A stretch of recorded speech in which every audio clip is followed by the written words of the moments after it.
Hi everyone, welcome back. I'm just going to take a second and I'm going to load our video and our comments on my other device and get plugged in. I'm running late, sorry guys. And I'm just going to give everyone a few minutes to come in and I'll get this all loaded up over here.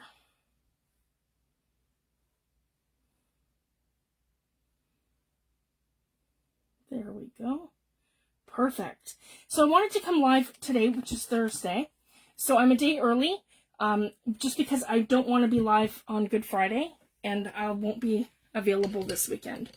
So I just wanted to share that. So that's why we're doing a Thursday night live instead of Friday. Hi Tammy, hi Anita, thanks for joining. So tonight we're going to be doing something really fun. Show you guys. Here I have some of my favorite dies from Holtz. These are his Bigz dies, and this one here is one of the On the Edge dies, and this one's called Steampunk. So that's going to give us our element right here. And I've cut 2 of everything in 130-pound manila cardstock, so it's going to be nice and thick when I glue everything together. So I have this one, which is kind of like a side die, so we can do like some kind of an element, and then have this coming out as a 3-dimensional element kind of out the side like that. So that's kind of the idea for this one. So that's this die here. And then I have this one here, which is his voltage meter. So it's called Voltage 664168. So that's this one here. Lots of fun. And these are both Bigz dies. And then I did a frames die. And this one here is called Decor Frames. And it is 664440. Lots of fun. So I love the Bigz dies because when you're cutting them, it's really quick. And I just find it to be easier than a lot of the Thinlits dies. Some of them are more, I mean, there's less detail obviously in the Bigz dies, but I do love them because they cut evenly and there's no fussing with them. So I just wanted to share that. And another fun thing that you can do that I wanted to quickly share, when I cut out the frame dies, I did it in a way that I got the Bigz die on here twice. And then I could take this element here, and I'm not going to throw this one out. I can use this and I can put photos or things in behind it. And then I can use it as another element on like an envelope that I'm doing, or I can make a little cabinet card and use that as a 3-dimensional element on something else. So I just wanted to share that. Hi Steph, thanks for joining. So I'm going to put those aside. And I have all my little bits and pieces here. And the 2 stamp sets that I'm going to be working with tonight are the Professor 1 and the Professor 2. And they are CMS 373 and CMS 395. These are 2 of my very favorite stamp sets. And I just wanted to share, guys, this little meter here is pretty much that perfectly. So if you guys can see that, it'll line up almost perfect when I'm going to do my little gauge meter. And then I like this element here as kind of like an element sort of behind things. So I just wanted to share. And then I have the Professor here because I'm not sure if I'm going to use him or not. And then I have him again on a bigger scale. So that's what I love about this one. And I also like this element here in the bottom corner. And again, a great ephemera piece and fun elements. Okay, so we'll get right into it. The first thing I'm going to do is start gluing these together. And it should just take a minute with some art glitter glue. And I'll put my stamps over here to the side. There we go. So we'll start with the frames. And I'll pull these over. Here we go. And then I'm right here where you guys can see what I'm doing. Hi Joyce, thanks for joining. So we're just going to quickly, and this is what I love about the art glitter glue. It just goes on super fast. And there's not much to this. I just wanted to show you guys my whole process for doing these journals. Because a lot of the time too, you know, we go on Instagram or we go on YouTube and stuff and we see walkthroughs of journals and different things. And we see these beautiful elements being done. It's like, wow, how did you get there? And a lot of time they'll explain their process, but they won't show it. So that's why I really love to take the time and show you guys step by step how I do different things.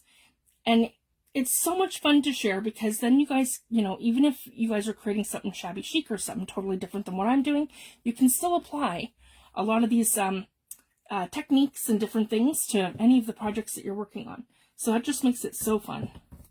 And then, of course, you know, we all share inspiration, and I'll be inspired by somebody else, and then it'll spark an idea of something that I'm doing, and I always share when I have inspiration from others. One of my favorite YouTubers is Robin McClendon. I absolutely love how she does her gel plate prints, and she does all of her pulls, and then has the different techniques for layering on the gel plate. It's a lot of fun. So I just wanted to share that too. And I bought her book, guys.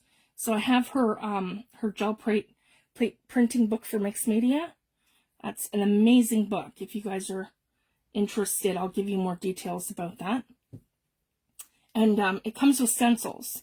So it comes with her Asian stencils in that book. And I can't recommend it enough. And once we're done this series, I want to do something totally different. We're just going to make an art journal. So once the series is done and I have a couple of other things to do, going forward, I don't think I'm going to be doing the same sort of journals that I've been doing. We're going to totally step out of the box, and I want to try something totally different, where I'm doing more of my own gel plate pulls and prints and showing you guys different techniques and things. And then from there, my papers will be more backgrounds, I think, because I have enough of the kits with the elements and stuff in it. So that's kind of how I'm thinking to do more mixed media. And I just find that they sell better too. So I just wanted to share that. And I'm excited. Sorry guys. I'm really excited because I'm going to show you guys too as we go. I'm working on a kit right now. That's the Grunge Mixed Media Background Papers Kit 3. I'm working on that, and it has more of the super grungy patina sort of elements. And that's going to be a whole kit of that. And I'm working on it as I go with this journal, because it's going to have a lot of the pages in these books. And then basically once I have enough pages to put together a kit, it's going up in my Etsy shop, and that'll be available. So as we go, it'll be available for you guys to purchase. So I just wanted to let you know that too. So here we go. And see, with doing the 130 pound manila, this gives us really good structure. So I just wanted to explain my madness behind that. And then again, I have the 2 mounting frames now, 1 and 2. So now my little frames are done. And I may use them on the cover, I may not, but I will want those as I go. But these ones for sure are going to go on my cover. And I've got my glue spilling out all over me everywhere. So I'm just going to kind of embrace that. There we go.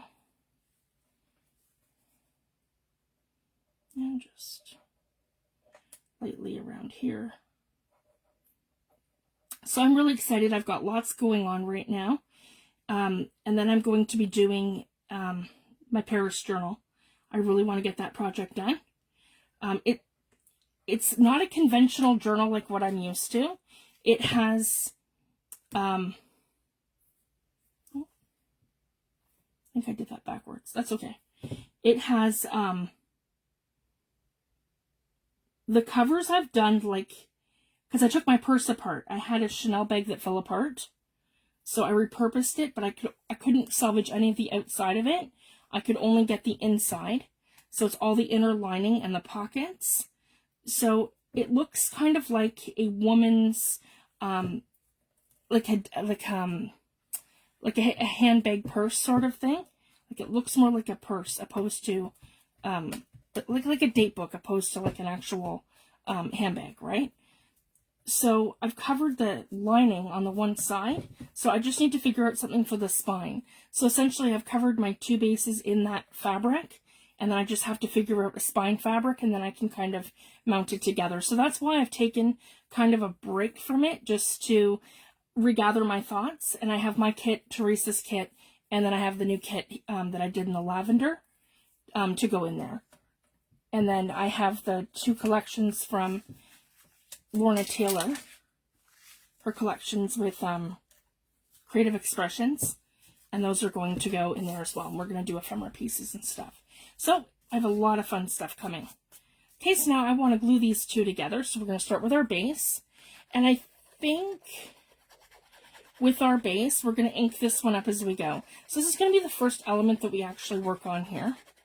So this is our voltage meter. This is one of my favorite dies from Tim Holtz. And I just want to, there's some debris on there from my Sizzix machine. There we go. I have a good stick. So we're going to start just light, like a vintage photo. And then I can get grungy from here. Here we go. We'll slide these and we'll glue them together and on as we go. So we're just going to keep building it. So let's get that nice and going here. And I'm going to kind of let you guys decide what products we're going to play with tonight. Because I pretty much have them all now, guys. So if you guys want to see distress inks, let me know. If you want to see distress oxides, let me know. If you want to see the sprays, let me know. Or if you guys want to see Tim's new watercolor pencils, or if you want to see some distress crayons, let me know. And we can just kind of have a nice play. I'll get great results regardless of what I use. I can't recommend his products enough. Tim Holtz is fabulous. There we go. We're getting sort of grungy with this. Here we go. Like a nice base.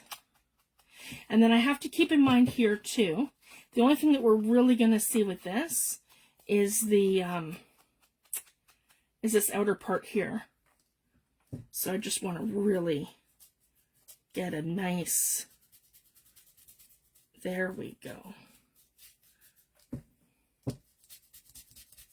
So that's nice and dark and grungy.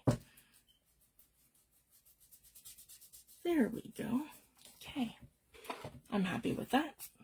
Again, I got some debris stuff from my big shot. Here we go. Okay, I'm going to glue these 2 pieces together. Yeah, I've got like, my glue is overflowing. Here we are. That's better. Okay. So we're going to go ahead and we're going to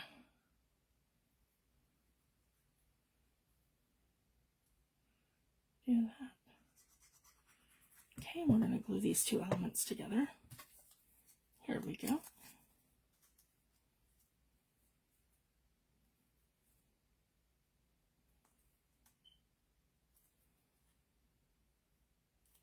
Make sure they're all lined up perfectly. And I'm off just by a hair on that side. Oh, let's reposition that quick.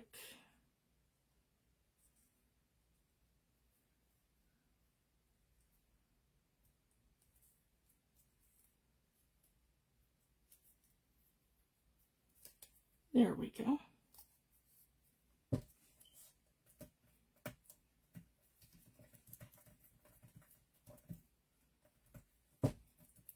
So this is our next element for here. So I'm just going to put that one here.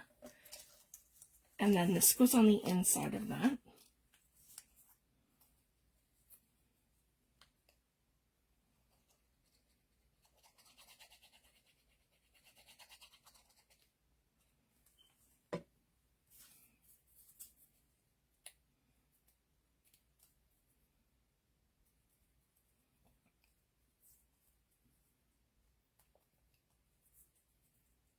I'll put that one aside.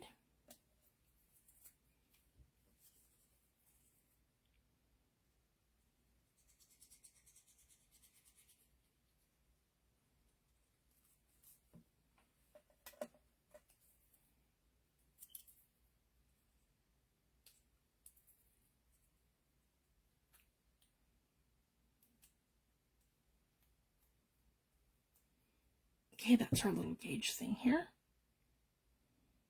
It goes like that.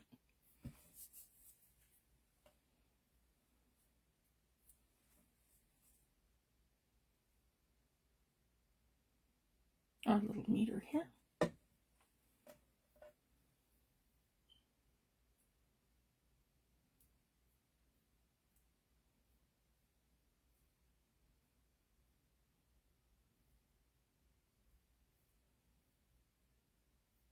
There we go. And then we have our tiny little gears here, and I'll show you these. So essentially there is, yeah, there is 4.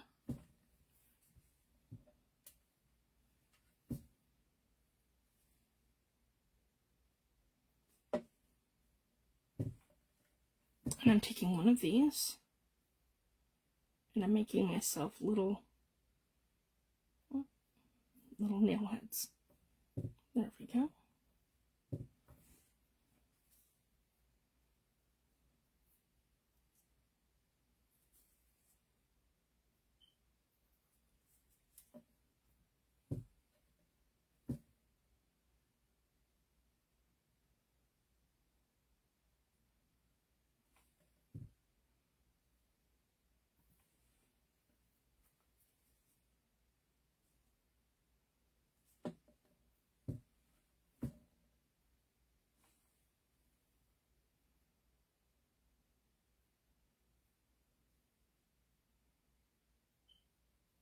And there we go.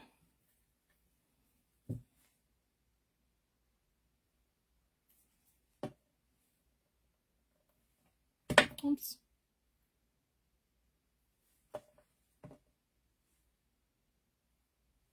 And there we go. So we'll let those 4 little things dry. And the other ones should be good to go.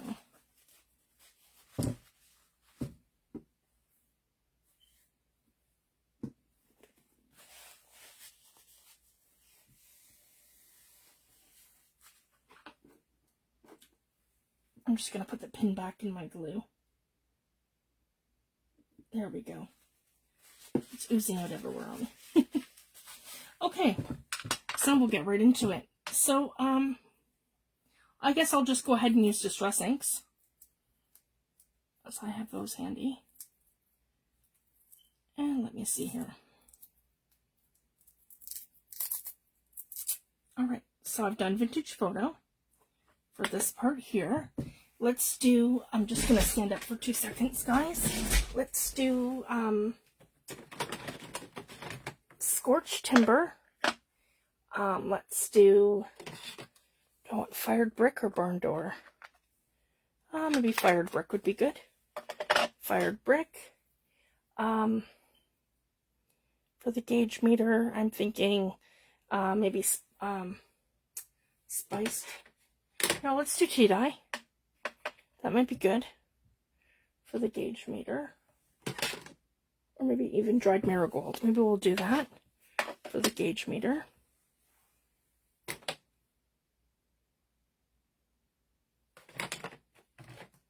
That's tea dye.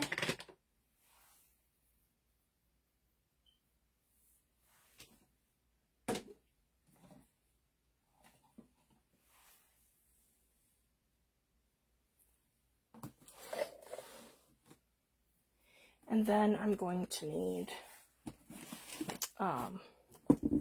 let's see here. I have some grit paste. Yep. And we need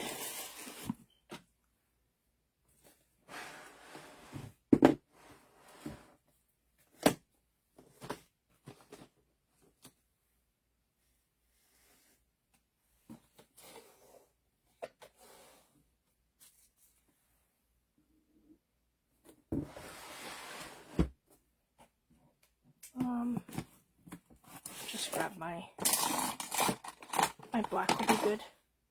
Yep, my archival ink here. There we go. Okay, we're good to go. And then I have my blending tool in front of me here. Okay, here we go. Sorry, guys. So here we've got fired brick. We'll do this one first. So I just have to switch over to my blending foams. There we go. So for the little gauge meter here, we're going to do fired brick.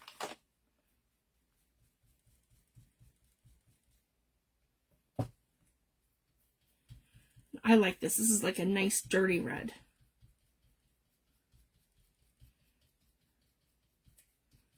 There we go.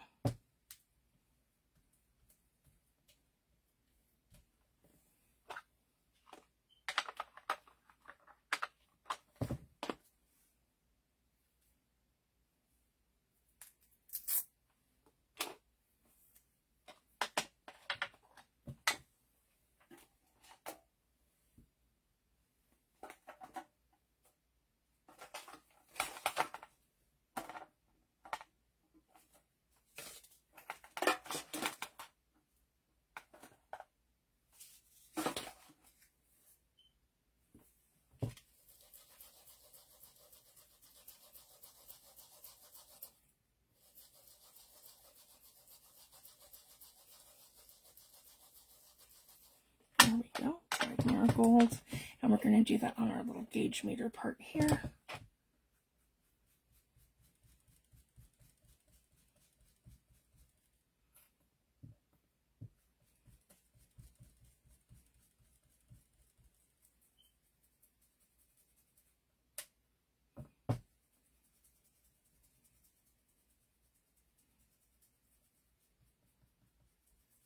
I like that. It looks nice, and with the glue mark, it actually makes it look old and tattered, if you guys can see that.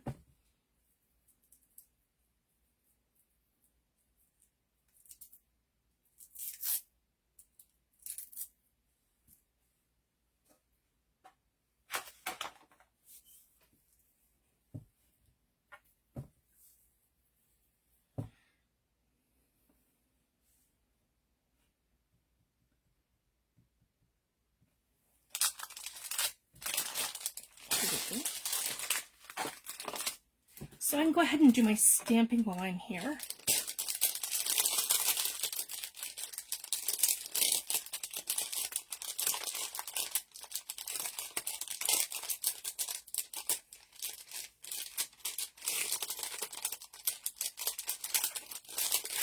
So we can do this one of two ways. We can mount this on top of the other one and have this sort of as a 3D element sticking up, or we can, if we do it like this, it'll be plush with the actual gauge meter.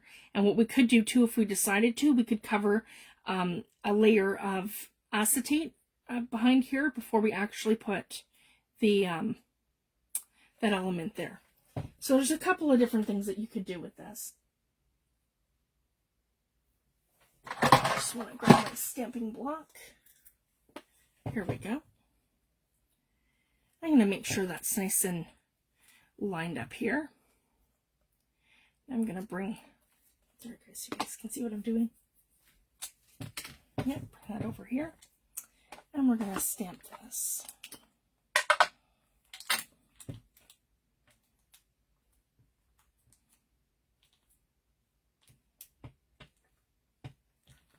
Here we go. And we're going to line it up.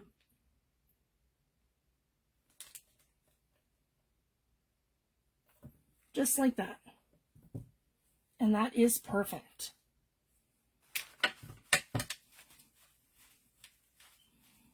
I just like to give my stamps a little blot before I put them back, just because it is the Ranger Archival ink.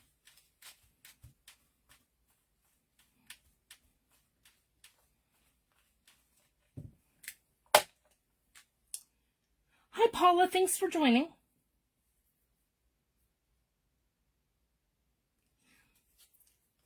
See, I'm thinking more like that. Okay.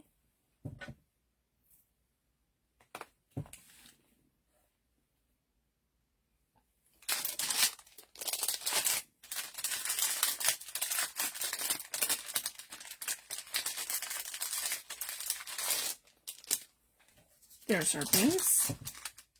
And then we can kind of decide how we want to have that go here. And I want to use some grit paste. So here we go, guys. Oh no, that's translucent embossing powder.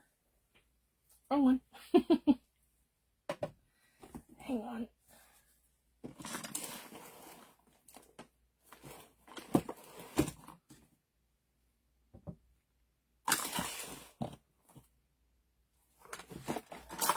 Let's try some Paper Artsy Grunge paste. That's super fun to work with too. So, yeah, sorry guys, that was my frosted crystal embossing powder. Wrong product. Anyways, I've got the Grunge paste in front of me from Paper Artsy. Super fun. And I'm going to grab a, let me go back here a little bit. Yeah, one of my palette knives. Okay.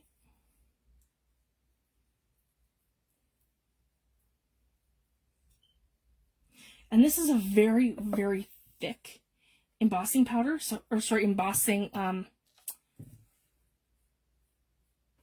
glaze, so like an embossing paste, so it's really awesome to work with. So we're just gonna kind of start putting this on.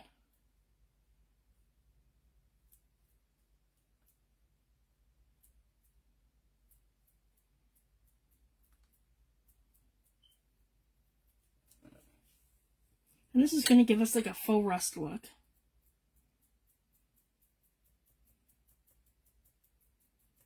And I'm just doing like a little up and down like this with my palette knife, cutting like texture into it. There we go. Yeah, just like that. And then up this way. And then towards the top.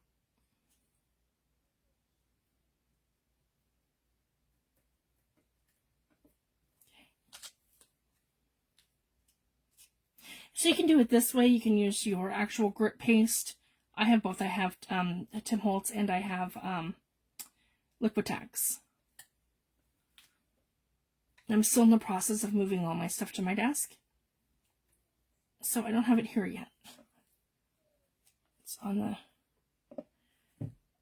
in the countertop. I just gotta finish moving stuff around. I'm slowly getting there. And as soon as I have this all done, I'm going to show you guys pictures of what my studio looks like now, because it's completely changed from the last time I showed you.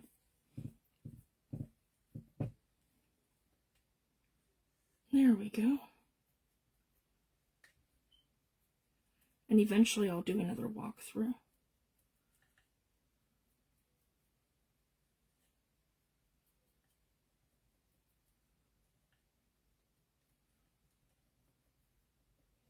It's super fun to see how everyone organizes things, and you get really great ideas from that, I find. There we go. So I'm just adding a little bit of texture, just like that.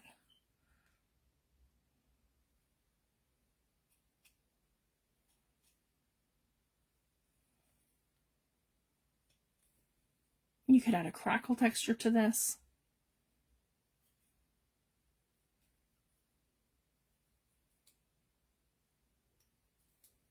There we go. Anything that's not sitting straight, I can just kind of, move it around with my fingers. There we go. And maybe cut some more texture into this. Just make it more.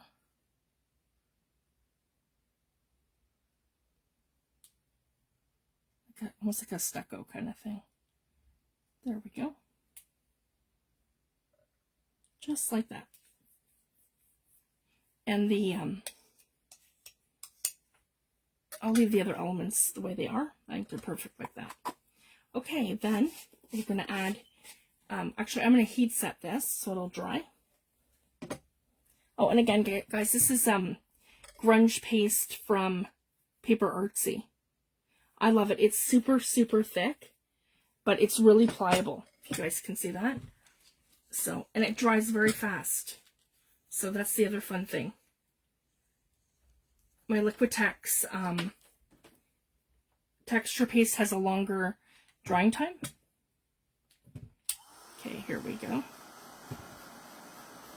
So we can dry this.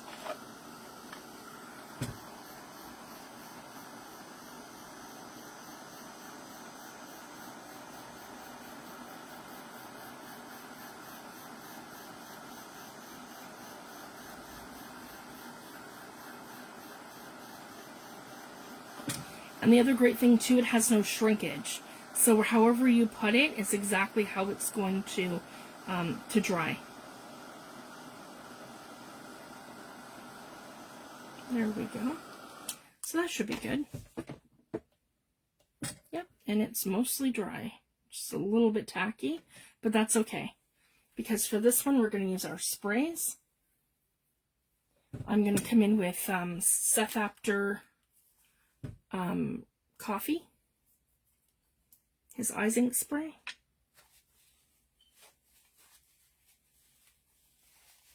I'm just going to add a little here. And just like that. And I can quickly grab a brush.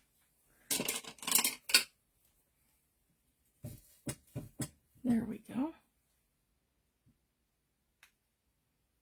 I can just come in like this. Because we don't want that to dry in like a, like a dabbing motion. We want to just be able to come in and add, a little bit more. So we can really get it in there. There we go. I love that texture. Okay. I'm just using it concentrated. I'm not adding water to it. You can, but I find with Seth's, his colors are so rich. I don't like to, I don't always like to dilute them. And this is like going to be super grungy. Okay, then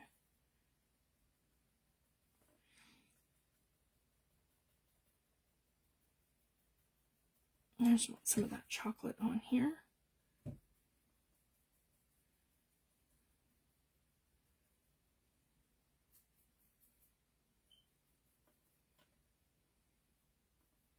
There, I'm loving that.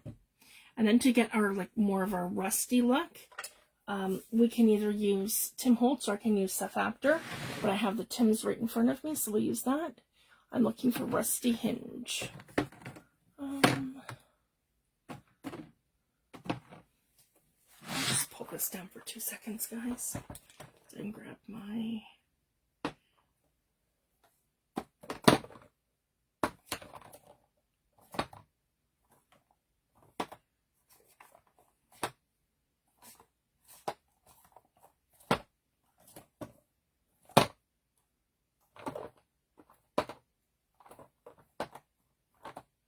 There we go, Rusty Hinge.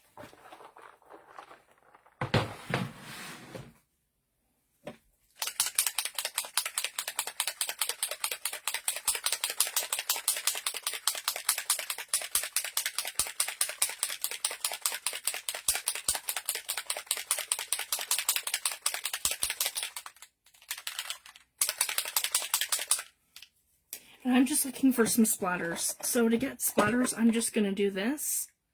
And I'm going to come in like this and hit it exactly where I want it. So I want it more on this texture paste all here. So see how I'm doing that, guys?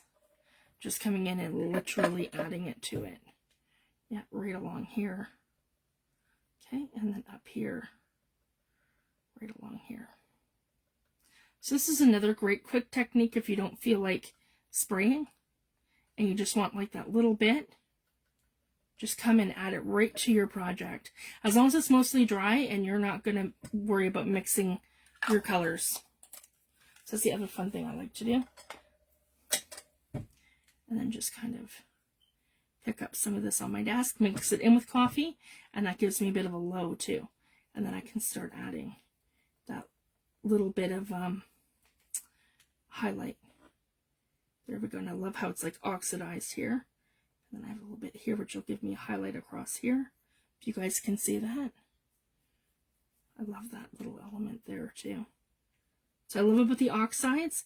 And when you use your oxides in combination with any of your inks, they sit on top. So it doesn't matter what layer you put them in, they always go to the very top layer of your project. So that's the other reason why I love to have the oxides. It just makes your elements pop. I can use rusty saffron. There's so many things that we could do. I'm just looking for like a little rusted effect in a pinch right now. Okay, so now I want to put this down. So we're going to glue it. Sorry guys, I'm going to get back into focus so you can see what I'm doing. There we go.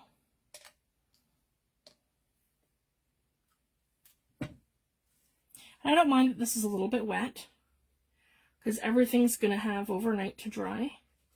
I could have gone in with my paper Artsy paint as well, but I just haven't used my Tim Holtz in a bit, so I wanted to give that a go.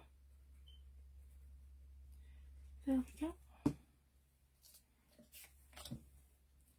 I'm going to line that right up here.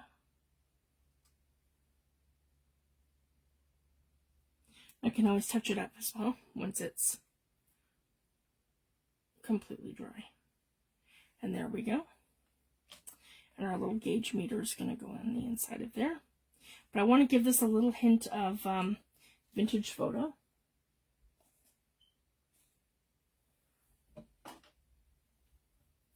Whoops, sorry guys. Butterfingers.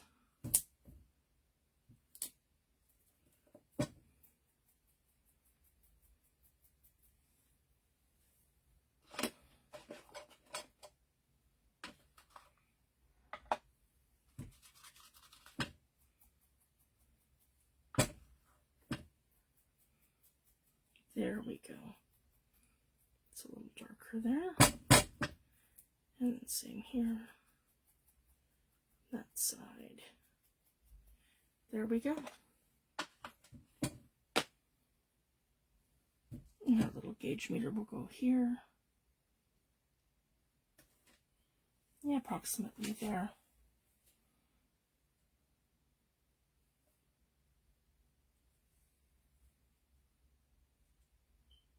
And then this will be the same depth as the frame. So it kind of looks like it's all one piece in there. I'm just going to drop it, and then I can kind of shift it around.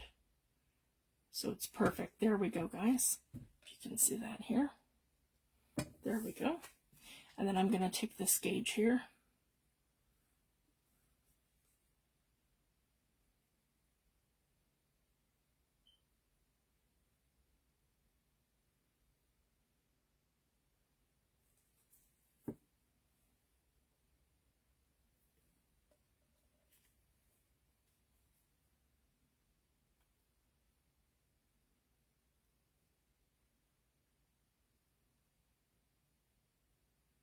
There, and right about here.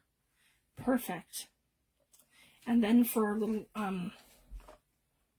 our little screws, I'm going to do those just in vintage photo for now, because I'm also going to hit those with gilding wax once this is done and it's on the journal cover. I'll add that to any of our metal elements that we have.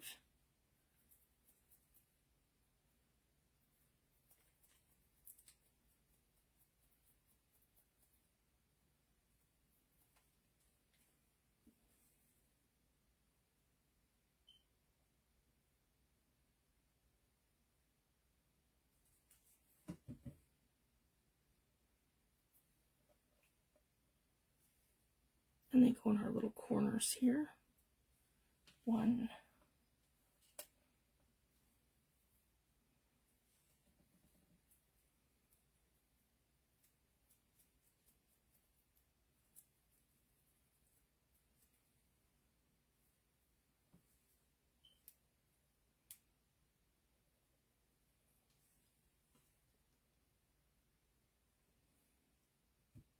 2.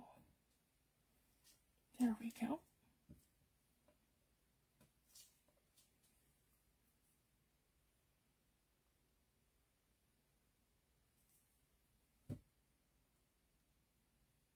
3. We'll get them on and then we'll just touch them up with the Distress ink. It's probably easier.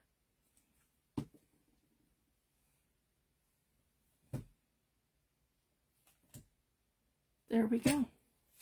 Let that dry for just a second.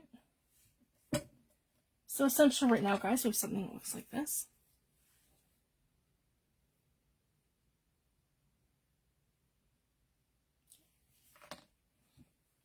And I'm just going to give that a little... There we go. Back and forth. With the vintage photo ink. Okay. Now I'm going to come in with Scorched Timber and add low lights. So I'm just going to take my ink pad and just give it a little spritz over here at the side. And I'm going to, I'm not going to wet this. I'm just going to put a little bit of water maybe here. There we go. Just so I can wet my paintbrush. There we go. So I have a wet paintbrush and then I'm just going to touch that. So that's how I'm getting this. Sorry guys, my glue is oozing over on me.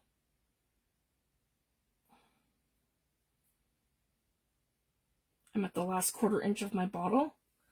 So it's acting all weird. There we go. Okay, so now I'm going to come in with Scorched Timber, and I'm just going to add that little bit of accent in here. It's going to be super dark.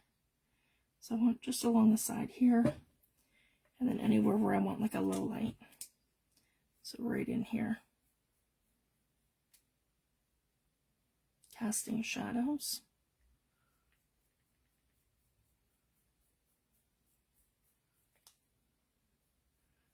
Right along there, and then right in here underneath my grit paste. It's being a little stubborn because I'm trying to do this while my grit paste is still wet, which is all right. That's why I got a little bit of crumbling there. And I want some dark in here for some contrast, and then right along here.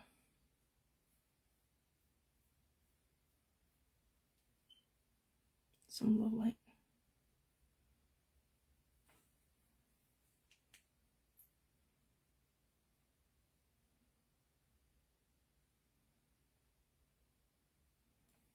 Okay, and then right along that top.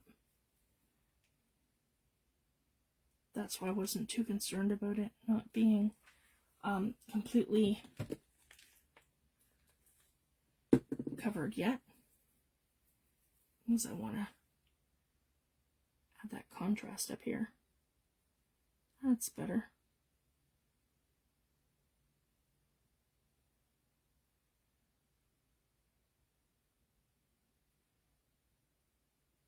There we go.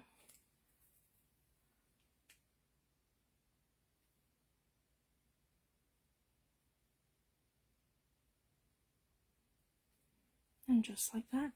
And then I can add it here too, where I'm just darkening this a little bit. Doesn't have to be completely light. I like that contrast of it being a little bit more grungy, a little bit more dark from the Scorched Timber. There we go. Just kind of moving it around just to darken this just a little bit with our vintage photo. And same with this. Go right into my gears heads here, or my nail heads. I'm not worried about that. I'm going to hit them up with gilding wax as soon as this is all dry.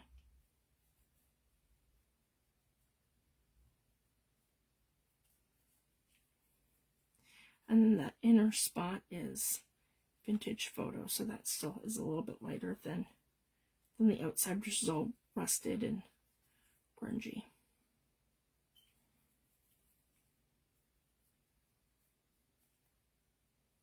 There we go. So I'm super happy with that. So that's our little gauge meter so far. I'm going to let this dry over the weekend, and then we can touch it all up with the further elements and the patina when we come back. So that's the one piece that I have done. So just to recap, guys, we're probably at I want to say layer 12 with this one here so far. So I'm going to do something probably like this. See guys, it's finally starting to take shape. Something like that, where we're tying stuff in. And then it's going to have a gear that goes here that we have to do. And then I want to have the gears kind of coming out like this sort of thing. Kind of like that. And then I can cut off where I need to. Have my gears coming out like this. So I'm still seeing like this sort of element behind here. Or maybe even just, and it'll be like perpendicular to, aha, see, I like that with the gear here kind of thing. And I can do another gear over top so you're not seeing this. And have that gear coming out three-dimensionally here. And then some sort of other element at the bottom. I'm not sure if I want to do the professor in the corner here, or maybe have that further down, because we could always do this element down and then have this at the top. So that's the other thing too, doing it more like that, and then having that at the top, and then having the professor come out this way. We could do that. Or I could frame something else. I haven't really decided yet. So we're just going to make up some elements and then kind of keep going with it. Oh, thanks, Paula. So I want this one to be super dark for the first element because I'm going to go over it later with gilding wax, but I want to have at least a good base coat, and I'm thinking that'll be perfect with the scorched timber. So let's get at least a coat of that on there now. Thanks for bearing with me, guys. We've been working on these covers forever. And then we have and I want to keep the back sort of simple, and I have the faux rust on the back, and we'll do something else here where I'm adding some more colors in, and I want to do like maybe some stamping with paper artsy paint, and just adding some different things so it just doesn't look one-dimensional. See, and I love how grungy this looks. Super happy. And you can see where I have my glue spots, and I'm just going to kind of embrace that as we go. And maybe I'll even add some water to this so we can make it look all weathered and old. Water, here we go. And let things run. I can just, yeah, there we go. Perfect. Okay, and we'll spray some, or you know what, we won't spray, we'll do what I just showed you guys with the rusty hinge, and we'll just have at it.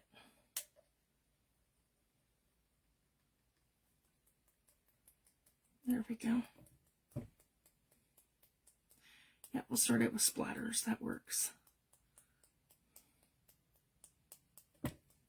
And then I can move those splatters around. Okay, there we go. So I'm going to leave what's on there, but I want to take the splatters that have all kind of gone in here, and then I can just, then it gives me a nice faint sort of popping motion. That's probably one of my favorite things to do with the inks, guys, is just to pick up and watercolor with them.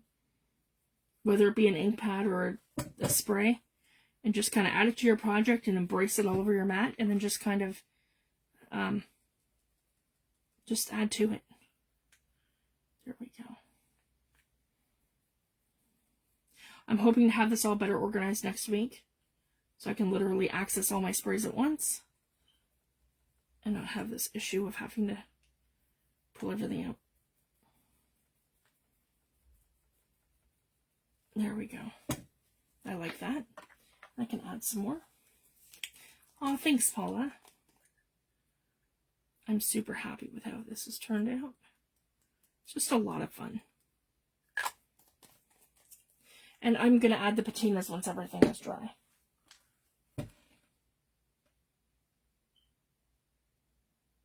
That looks good there. You just kind of pick up on that rusty element here and just kind of keep hitting it. There, I do really like that. Okay, we'll let this one also dry. So these elements are finished. And I'm not sure about the frame. Maybe same thing, we'll do like a weathered sort of look, just like we did with this, so it all kind of matches. I don't know if we're going to use it in this journal or not, but we're going to, like, on the cover, but we will use it on the inside of the journal. I'm not worried about these, because that's what I'm at a photo to. I'm just going to keep those and put them aside.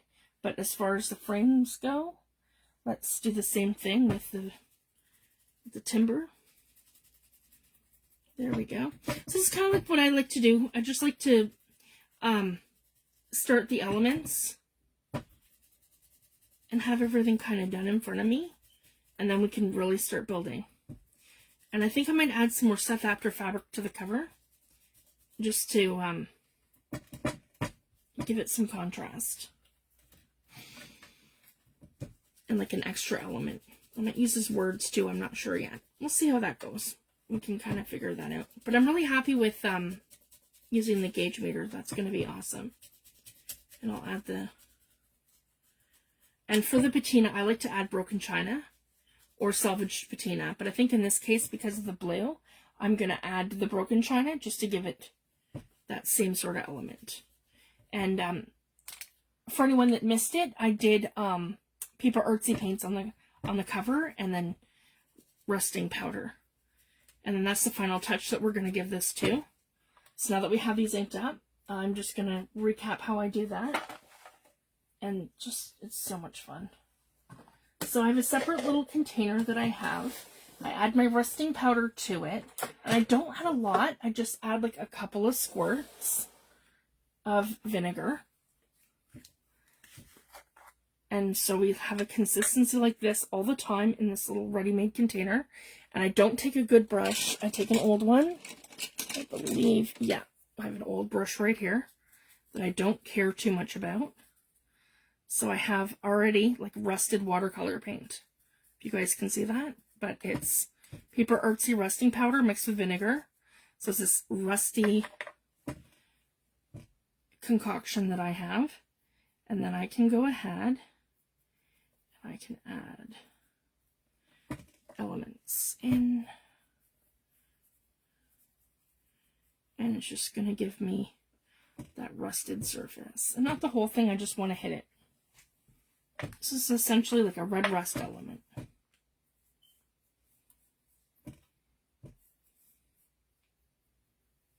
So I love it. It's like adding red rust to your project without adding rust to your project.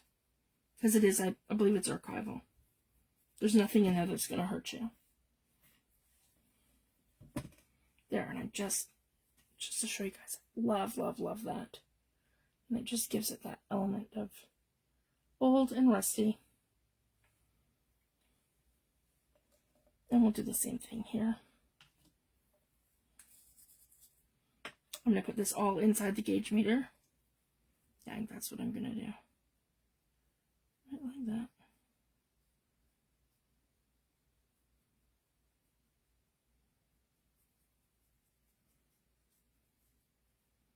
So it looks super old.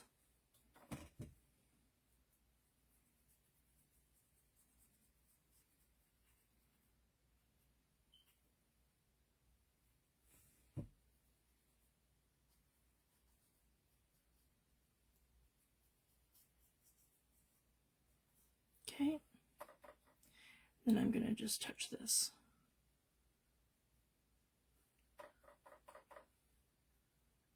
And all paper artsy products work well together, and that's the amazing thing about them. So it works well with paper artsy paints, it works well with their grit paste, or like their grunge paste, it works well with other products. There we go. So it has more of a rusty. So again, if you don't like something, just go back to the drawing board and grab another product. That's what I tend to do. And even here, again, I'm still going to add a little bit of patina to that. But now I have more of that rusted effect. There we go. So sometimes I just, you know, ask yourself, what am I missing? Because a lot of the time, the answer will find you. And it's more simple than you think. So that's my best advice. Just keep playing. If If you don't like something, add another layer of something else. And that's what I find. There we go. And just keep building your layers. And I might want this to be like really... And then it'll better activate too in 24 hours, guys. You'll see the difference of this. There we go. And I can do the same thing here. And I love that element, but maybe I want it really rusted, like right around here. See the difference? Really rusted, like right around here. Even a bit here. Do that too here, right? Just like that. Sort of along the inside.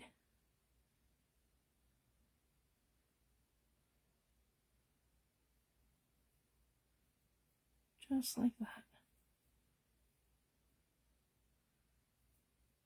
Maybe just on one side of that little element here.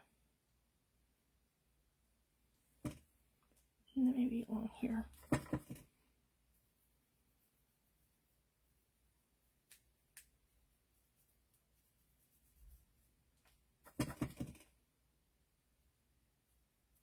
And just like that.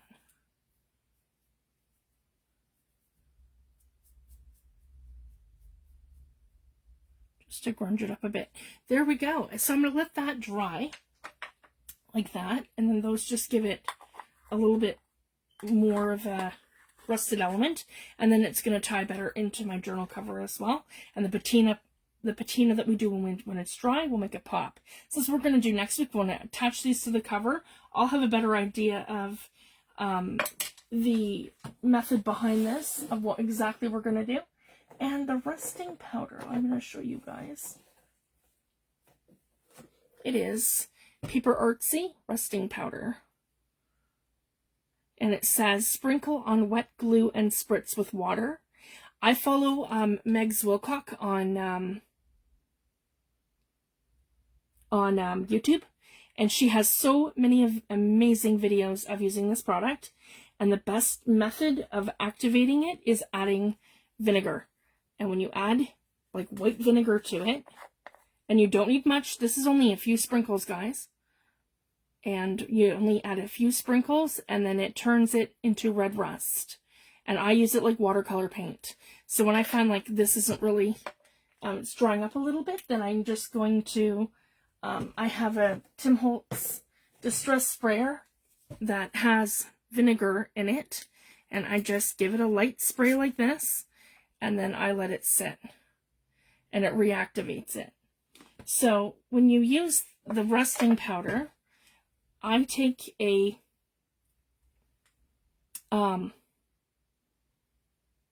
craft knife, like a craft pick, or you could take a push pin for your cork board and you poke a hole in there. So then I would take this and I could sprinkle it like this into my powder, like into my container. It is completely metallic when it comes out. So it looks like this. It's metallic. It looks silver. And I find it takes me about 24 hours, maybe even a little less than that, maybe 12 hours, 8 hours. So I just leave it overnight, and then it activates and it turns it to rust. And I've done the same thing.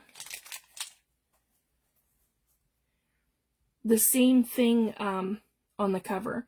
It's a Paper Artsy product. Megs is amazing because she's done so many different things with it. So that's kind of like further inspiration. If you guys want further inspiration for how to use the Paper Artsy product, you could follow her. Megs, M-A-G-S, Wilcock, W-I-L-C-O-C-K. And she's amazing too. She's a good friend of mine.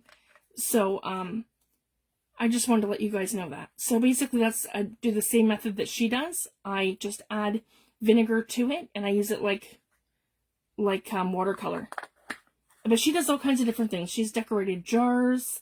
You could use this on just about anything. If you're in the United States, get it from Seth Apter's shop at www.sethapter.com. Seth Apter carries Paper Artsy products, and if you're in Canada, the Paper and Ink Boutique in Calgary, Ontario, they carry Paper Artsy products. I'm sure there's other companies that do as well. I like them, and they carry all my favorite products, so I just like to order from one place. That's why I order from them. And they're really great with my orders, too. So I can't recommend their shop enough. And that's basically the 3 places that I order from, guys. Seth Apter, once in a while, all the time from Paper and Ink Boutique, and Amazon. That's where I get my products mostly from. So I just wanted to share that. And then I keep this, and again, you just secure the lid. Nothing's going to happen to it. It's not a corrosive product. You don't have to worry about it, like, eating a hole in your container or anything. So, and even the smell of it, it's just vinegar.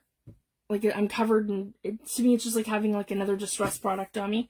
I'll wash my hands when I'm done, and I'm not worried about it. I don't think it's toxic. Yeah, it's fine. And again, we're going to add that patina element, so then it's going to make these 2 things pop. And I could even, like, put it here, kind of like that, or towards the bottom like this, and then maybe have the professor come into it. I haven't decided yet, but we're going to do some more elements, and we'll do some more things next week. Aw, thanks, Tammy. Yeah, I'm super excited, guys. I've got lots of fun stuff coming. It's just been a lot lately with my kids in the school, and we've been sick, and I had some health issues, and I finally got my B12 up. So I'm back to having my energy back, and I'm back. So it's super fun. So I'm good, and everything's well with me. And so I think I'm just going to check my time. Yeah, guys, we've already got time. It's 11:45. I'm going to leave it at that. And then, yeah, when it's dry next week, I can add all my patina. My little patina effects. So I love to use these products together, guys. Well, yeah, Tammy, they are, and they have germs, and it's awful because they're in 2 different schools now. So it's like getting double whammy, right? So I have the germs of one school, and if you can dodge those germs, then you got germs from another school. So it's kind of like sometimes you just can't win. And we've had like back-to-back being sick. One will get sick from one school, bring it home. The other will get sick from the other school and bring it home. So it's been like a pass the germs around game. So, yeah, everybody's good now. Thank goodness. So I'll leave it at that, guys. You guys have a wonderful holiday. Happy Easter. I wish all the best for my family to yours. And I'm going to be back next week on Wednesday here, and the following week in Lou's group on Tuesday. So I'm hoping to do my Wednesday and my Friday next week, so we can get these journal covers finished. And then we're going to continue with them. So again, that one is the steampunk that we're working on. This one I already have an idea in mind and just got to put it together. And I think I'm going to do that off camera, and then I'll just explain to you guys how easy it is and what I did. Because this is the Tim Holtz the Seth Apter fabric journal. This is going to be the weathered journal, and I did the Paper Artsy rusting. I have a shell to go on here, and this one's going to have a hidden spine, and this one here is going to have a stitch spine. So we're going to do these together too. Once we get the covers done, we can work on getting the actual journals together. And I've already started the ephemera series. So I have the ephemera series started and there's playlists. So there's a playlist for these videos of how I put these journals together, and then there's going to be a playlist. There's a playlist in there now for the ephemera. So I just wanted to let you guys know that.